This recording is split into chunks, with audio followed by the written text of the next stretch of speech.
என்னது பிள்ளையார் எப்படி கூட செய்வாங்களோ அப்படின்னு தானே பார்க்குறீங்க. இந்த டைம் எங்கள் வீட்டு பிள்ளையாரா எங்கள் பாப்பாவே தாங்க செஞ்சாங்க. அது எப்படின்னு பார்க்கணுன்னா வீடியோ ஃபுல்லாக பார்க்க முடியும். மறக்காமல் என்னோட சேனலை சப்ஸ்கிரைப் பண்ணிக்கோங்க. எப்பவும் வீட்டில் விநாயகர் சதுர்த்திக்கு மண் பிள்ளையார் தான் வாங்குவாங்க. இந்த முறை புதுசாக நானே பிள்ளையார் செஞ்சு கொடுக்குறோமா அப்படின்னு பாப்பா சொன்னாங்க. ஸோ அவங்க ஆசைக்காக விட்டுட்டேன். அவங்களும் நிறைய மல்டி டேலண்ட் இருக்கக்கூடிய ஒரு குழந்தை தான். ஸோ இதை வந்து ஜஸ்ட் ஒரு 80 ரூபா தான் செலவு பண்ணி அழகாக கிளேல சூப்பராக ஒரு பிள்ளையார் ரெடி பண்ணி கொடுத்தாங்க. ஸோ எனக்கு அவ்வளோ பிடிச்சிருந்தது பிள்ளையாரை. இன்னுமே அந்த சின்ன குழந்தை மாதிரி பிள்ளையார் சதுர்த்திக்கு முன்னத்து நாள் எங்கெல்லாம் பிள்ளையார் வச்சுருக்காங்க வாங்க போய் பார்க்கலான்னு சொல்லி என் வீட்டுக்காரை கூப்பிட்டுட்டு எங்கள் வீட்டு பக்கத்தில் இருக்கிற எல்லா பிள்ளையார் கோயிலுக்கும் போனோம்.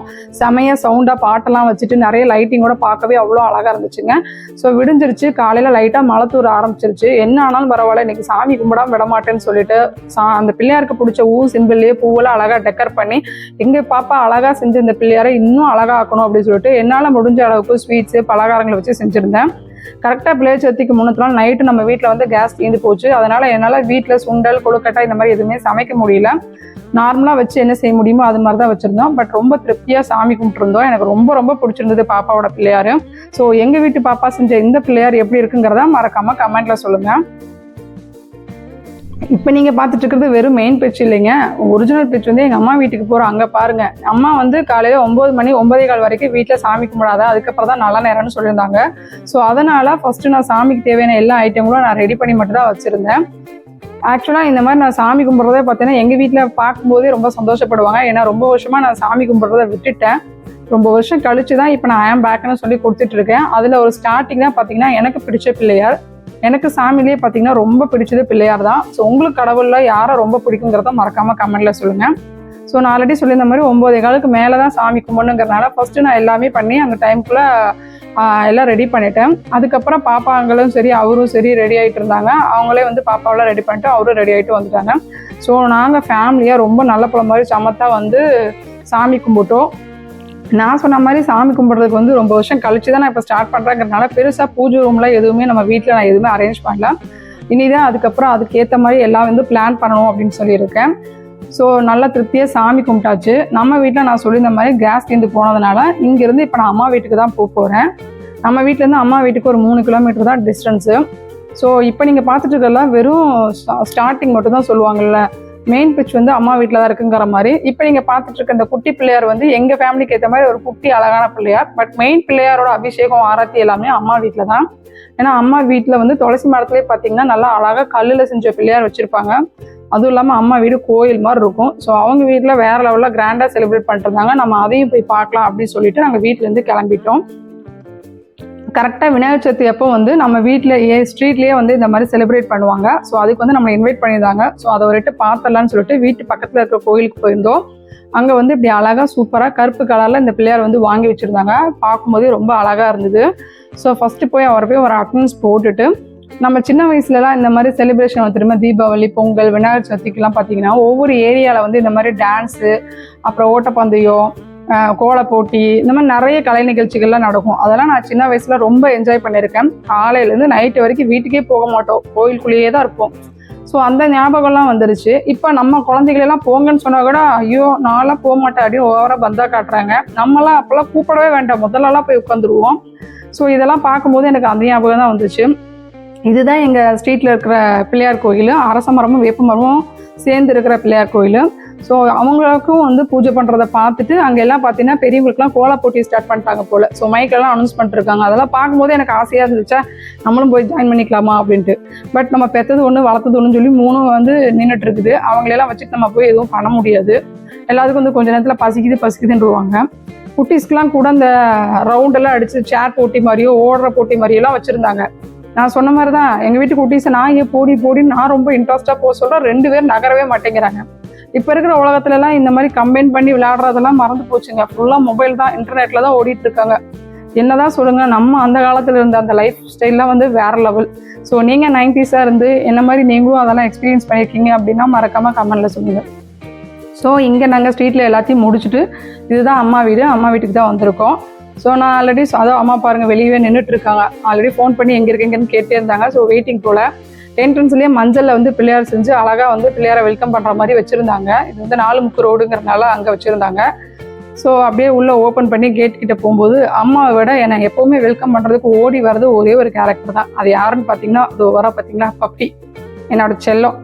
இப்போ என் ஹஸ்பண்டுக்கு வந்து இவங்களோட முடியெல்லாம் ஆகிறது இல்லைங்கிறனால நான் இப்போது அம்மா வீட்டில் விட்டுருக்கேன் இவங்களெல்லாம். மற்றபடி இவளுக்கு நான் தான் செல்லம். ஸோ அவளை ஒரு அட்டண்டன்ஸ் போட்டு இவங்க தான் அந்த பிள்ளையார். வெயில் அடித்தா கூட கொடை வச்சுருப்பாங்க எங்கள் அம்மா, அந்த அளவுக்கு இவங்க மேலே ரொம்ப இன்ட்ரெஸ்ட்டு. ஸோ விநாயகர் சதுர்த்தி வரப்போகுதுங்கிறனால மீஷோவில் இவருக்குன்னு எல்லா ஜுவல்ஸு அது இதுன்னு எல்லாமே அம்மா ஆர்டர் பண்ணி பயங்கரமான ஒரு பூஜை தான் பண்ணியிருந்தாங்க. ஸோ இந்த கல்பிள்ளையாருக்கு எப்படி அபிஷேகம் பண்ணாங்க, ஆரத்தி பண்ணாங்க அப்படிங்கிற எல்லாமே வந்து நான் நேற்றே வந்து நம்மளோட சேனலில் போஸ்ட் பண்ணிட்டேன். நீங்கள் வந்து ரொம்ப தீவிரமான விநாயகர் பக்தராக தான் மறக்காமல் போய் அந்த வீடியோக்கு போய் ஒரு லைக் பண்ணிட்டு வந்துருங்க. ஸோ கீழே பார்த்தாச்சு. அப்படியே மேலே தான் அண்ணாவும் அண்ணி இருக்காங்கன்னு சொல்லிட்டு மேலே அண்ணி வீட்டுக்கு போயாச்சு. போன உடனே பார்த்தீங்கன்னா எங்களோட லிட்டில் ஸ்டார் இனியா அவங்க தான் வந்து அண்ணாவோட சின்ன பாப்பா, 2வது பாப்பா. அவங்க பார்த்தீங்கன்னா நல்லா அழகாக கிருஷ்ணன் மாதிரி வேஷம் போட்டுட்டு இருந்தாங்க. இந்த மாதிரி ட்ரெஸ் எல்லாம் நம்ம வீட்டு குட்டீஸ் போடவே போடாதுங்க, அழுவாங்க. இவ ஏதோ ரொம்ப நேரம் போட்டிருக்கான்னு சொன்னாங்க, அதுவே பெரிய விஷயம்தான். ஸோ பாப்பாவை கொஞ்சிட்டு அப்படியே அண்ணியோட பூஜை ரூம் பார்த்தீங்கன்னா ரொம்ப சின்னதந்தரும் அழகாக சூப்பராக இருந்தது. ஸோ அதையும் பார்த்துட்டு அதையும் அப்படியே அழகாக ஒரு வீடியோ கேப்சர் பண்ணிட்டு ஈவினிங் வரைக்கும் அப்படியே அம்மா வீட்டில் தான் இருந்தோம். மதியம் லஞ்சும் அங்கேயே தான் முடிச்சுட்டு கொஞ்ச நேரம் நானும் அண்ணியும் சேர்ந்து நிறைய ரீல்ஸ்லாம் பண்ணியிருந்தோம். ஒரு ரீல்ஸ் பண்ணியிருந்தோம், அதை கூட நம்மளோட வீடியோவில் அப்லோட் பண்ணியிருக்கேன், பார்க்காதவங்க கண்டிப்பாக இப்போ பாருங்க. ஸோ அவ்வளோதான், இங்கே இருந்தப்போ நான் வீட்டுக்கு வந்துட்டேன். இன்னைக்கு விநாயகர் சதுர்த்தியாக இருந்தாலும் லீவு கிடைக்கல. அவர் வந்து ஒர்க் ஃப்ரம் ஹோம் தான் பண்ணிட்டு இருக்காரு. ஸோ லீவ் இல்லைங்கிறனால நாங்கள் ஈவினிங் வீட்டுக்கு வந்துட்டு ஒர்க்கை முடிச்சுட்டு சரி அப்பப்போ மைக் சவுண்ட்லாம் கேட்குதுங்கிறனால வந்து பார்த்துட்டு இருக்கோம். வந்து பார்த்தா இங்கே வந்து கல்யாண நிகழ்ச்சிகள்லாம் ஸ்டார்ட் ஆக போகுது போல். அதெல்லாம் பார்த்துட்டு இன்னொரு பக்கத்தில் இன்னொரு கோயிலில் பார்த்தீங்கன்னா செம்மையாக பயங்கரமாக பட்டாசு சவுண்டெல்லாம் கேட்டுச்சு. வாங்க போயே ஆகணும்னு சொல்லிட்டு அங்கே போய் பார்த்தா சில கோயிலில் மட்டும் அன்னைக்கு நைட்டே வந்து பிள்ளையார் எடுத்துருவாங்க போல். சில பேர் 3 நாள் 5 நாள் அந்த மாதிரிலாம் வச்சுருப்பாங்க. பட் இந்த கோயிலில் வந்து இன்றைக்கி நைட்டே பிள்ளையார் எடுக்காங்க போல். ஸோ அதுக்காக தான் சரியான ஒரு வான வேடிக்கைலாம் போட்டு பட்டாசு பயங்கரமாக இருந்தது. நான் அதெல்லாம் விடக்கூடாது, வாங்க போகலாம் அப்படின்னு சொல்லிட்டு நான் குட்டீஸோடு சேர்ந்து நாங்களும் சேர்ந்து போயாச்சு. ஸோ ரொம்ப தூரம் போயிட்டோம். ஐயோ என்ன பிள்ளையார் காரணம்னு பார்த்தா கரெக்டாக பிள்ளையார் வந்துட்டார். ஸோ அவரும் நல்லா பிளாக் கலரில் பார்க்கவே அவ்வளோ அழகாக சூப்பராக இருந்தாங்க. எல்லாம் நல்லா ஆட்டம் பாட்டம் போட்டு டான்ஸ் ஆடி வழி அனுப்பிச்சு வச்சாங்க. இதையும் பார்க்கும்போது எனக்கு என்னோட சின்ன வயசு ஞாபகம் தான் வந்தது. நம்ம பிள்ளையார் சதுர்த்தி அப்போ பிள்ளையாரை வைக்கும்போது எவ்வளோ வைப்பாக இருக்கும், பிள்ளையாரை வைக்கும்போது நமக்கு எவ்வளோ வைப்பாக இருக்குமோ அதே மாதிரி பிள்ளையார் அங்கேருந்து எடுக்கும்போது செம வைப்பாக டான்ஸ்லாம் ஆடி பாட்டெலாம் பாடி வேற லெவலில் என்ஜாய் பண்ணுவோம். ஸோ நாங்கள் ரொம்ப என்ஜாய் பண்ணுவோம். நீங்களும் 90s கிட்டாக இருந்தீங்க அப்படின்னா எப்படிலாம் என்ஜாய் பண்ணியிருக்கீங்க, உங்களுக்கு இந்த டேஸ்லாம் என்னென்ன மெமரிஸ்லாம் கொடுத்ததுங்கிறதையும் மறக்காமல் வந்து ஞாபகம் வச்சுக்கோங்க. ஸோ அவ்வளோதான், இங்கேருந்து பிள்ளையாரை வந்து கொஞ்சம் கொஞ்சமாக எடுக்கிறாங்க. நான் அப்பவும் கிளம்பல, ஏன்னா இருந்துங்க மறுபடியும் ஏதாவது பட்டாசு வெடிப்பாங்க பார்க்கலாம் அப்படின்னு சொல்லிட்டு டோட்டலாக எனக்கு வந்து அப்படியே அந்த காலத்துக்கு கூட்டு போன மாதிரி இருந்து வெயிட் பண்ணி புஸ்வானை போட போகிறாங்க அதெல்லாம் பார்த்து கிளம்பலான்ட்டு இருந்தோம். அவர் வா போகலான்னா இல்லை புஸ்வானை ஃபுல்லாக பார்க்கணும், ஃபுல்லாக நின்று அதை அடைஞ்சதுக்கப்புறம் தான் நான் வருவேன் அப்படின்னு சொல்லிட்டு நானும் எங்கள் வீட்டு பாப்பாவும் அவர் ஒரு வழி பண்ணி இதெல்லாம் பார்த்ததுக்கப்புறம் தாங்க கிளம்புனோம். ஸோ நான் ஆல்ரெடி சொல்லியிருந்த மாதிரி கேஸ் தீர்ந்து போச்சு, சாப்பாடு கிடையாது, இன்னைக்கு ஃபுல்லாக வெளியே தான். இதை நான் சோகமாக சொல்கிறேன்னு நீங்கள் நினைப்பீங்க, ஆனால் உள்ளுக்குள்ளே எவ்வளோ ஹாப்பின்னு எனக்கு மட்டும் தான் தெரியும். ஏன்னா கேர்ள்ஸ் எப்போவுமே சமைச்சு அது ஒரு மாதிரி மென்டலாக டிப்ரெஷன் ஆயிரும். இந்த மாதிரி ஏதாவது ஒரு நாள் கிடச்சிதுன்னா அதுதான் நமக்கு வேற லெவல் ஒரு ஹாலிடே. ஸோ இன்னைக்கு ஃபுல்லாக சமைக்கவே இல்லைங்கிறத ஒரு பெரிய ஹாப்பி தான். இது வந்து நாங்கள் எப்போவும் வாங்குற இடம்னு சொல்ல முடியாது, பட் ரொம்ப பட்ஜெட் ஃப்ரெண்ட்லியான இடம். ஜஸ்ட் ஒரு 10 ரூபா தான் குருமா, 7 ரூபாய் சப்பாத்தி, ஓகே அப்படிங்கிற அளவுக்கு இருக்கும். ஸோ அங்கே வாங்கிட்டு எங்களோட ஃபேவரட்டான அந்த நிலக்கடலையும் வாங்கி சாப்பிட்டு அன்னைக்கு ஃபுல்லாக மழை லைட்டாக தூவிட்டே இருந்ததுனால வீட்டுக்கு தான் போனோம், வெளியே எங்கேயே சாப்பிடல. அதை அப்படியே வீட்டுக்கு எடுத்துகிட்டு போய் வீட்டிலே தான் சாப்பிட்டு மறுபடியும் பட்டாசு வெடிக்கிற சவுண்டு கேட்குது என்னென்னு போய் பார்க்கலாம் சொல்லி நைட் ரொம்ப நேரமாக இப்படி வெளியே சுற்றிட்டு எல்லாத்தையும் வேடிக்கை பார்த்துட்டு அவ்வளோதான், இந்த டே முடிஞ்சு போச்சு. ஸோ உங்களுக்கு எப்படி இருந்ததுங்கிறதையும் மறக்காமல் கமெண்ட்டில் சொல்லுங்கள். இனிமேல் நம்மளோட சேனலில் அடுத்தடுத்து 2 or 3 days ஒன்ஸ் இந்த மாதிரி லாங் வீடியோ போஸ்ட் பண்ணலாங்கிற ஒரு மைண்ட் செட் இருக்கும். ஸோ அதுக்கு தேவை உங்களோட சப்போர்ட் மட்டும் தான். ஸோ மறக்காமல் நம்மளோட சேனலை சப்ஸ்கிரைப் பண்ணிக்கோங்க. உங்களோட சப்போர்ட் எப்பவும் வேணும்னு சொல்லிட்டு இதோடு நான் கிளம்புறேன். ஸோ இதே மாதிரி வேற ஒரு நல்ல வீடியோவில் மீட் பண்ணலாம். மற்ற தேங்க்யூ, பை பாய்.